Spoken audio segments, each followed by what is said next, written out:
이 소리의 주인공이 누군지 아십니까? 바로 숲속의 드러머라고도 불리는 딱따구리입니다.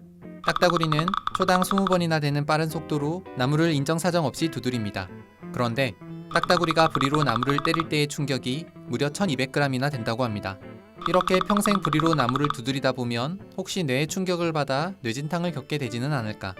이번 영상에서는 딱따구리에 대해 알아볼까 합니다. 가장 먼저 소개할 친구는 큰 솜털 딱따구리입니다. 이 녀석은 주로 북아메리카 대륙 곳곳에서 발견되는데, 큰 솜털 딱따구리는 몸 길이 16.5에서 26cm, 부리 길이 3.4cm, 꼬리 길이 10.2cm, 몸무게가 84.5에서 85.5g입니다. 큰 솜털 딱따구리가 나무를 두드리는 소리는 주로 봄에 들려오는데, 이 녀석들은 도대체 왜 나무를 두드리는 걸까? 첫 번째 이유는 짝이나 경쟁자에게 자신을 알리기 위해서라고 합니다. 이렇게 힘을 과시하는 목적일 경우에는 한 나무에 자리 잡고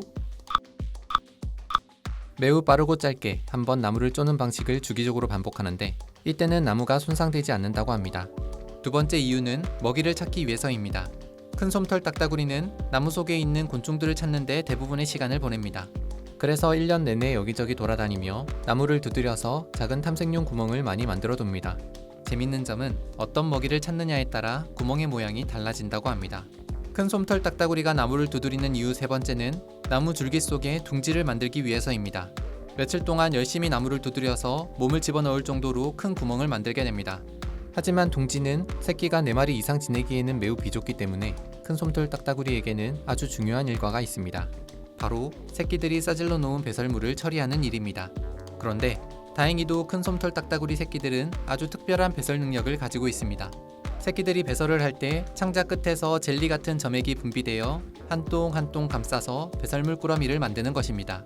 덕분에 어른 큰 솜털 딱따구리는 이 꾸러미를 둥지 밖으로 버리기만 하면 쾌적한 둥지를 유지할 수 있게 되는데, 이때 둥지에서 최대 30m 떨어진 곳에 흩뿌려서 둥지의 위치가 발각되지 않도록 하는 것도 잊지 않습니다.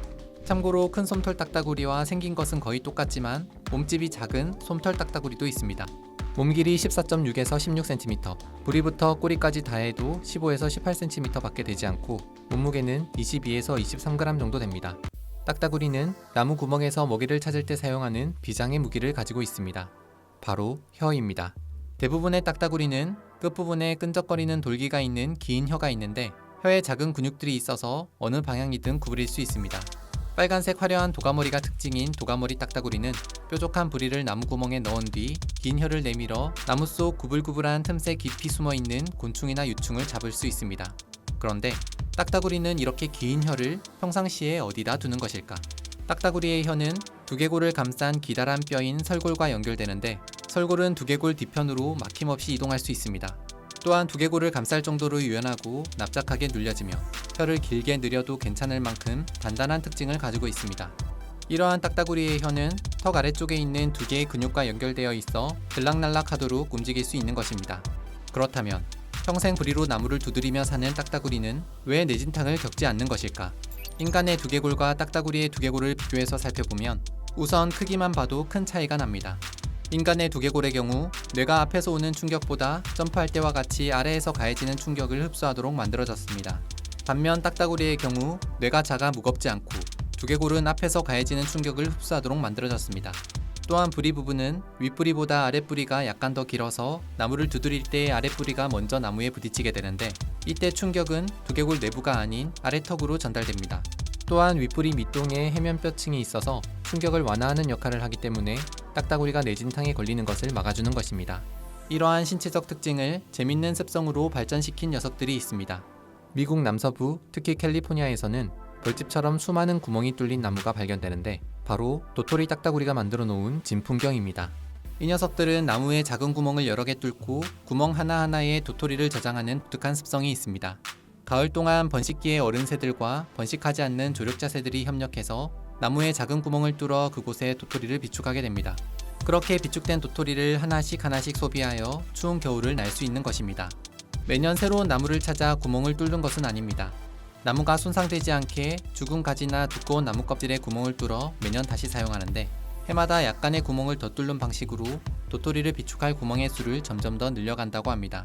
그러다 보니 도토리 딱따구리 한 무리가 8년 정도 사용한 저장용 나무에는 4,000개 정도의 구멍이 생깁니다. 지금까지 발견된 최고 기록은 5만 개 가량의 구멍이 뚫린 나무였는데 아마도 100년 이상 걸렸을 것으로 추정됩니다. 이번 영상에서 참고한 책 새의 언어는 미국의 새 덕후 데이비드 앨런 시블리가 새를 수년간 연구하면서 가장 흥미롭다고 느낀 주제로 쓴 에세이입니다.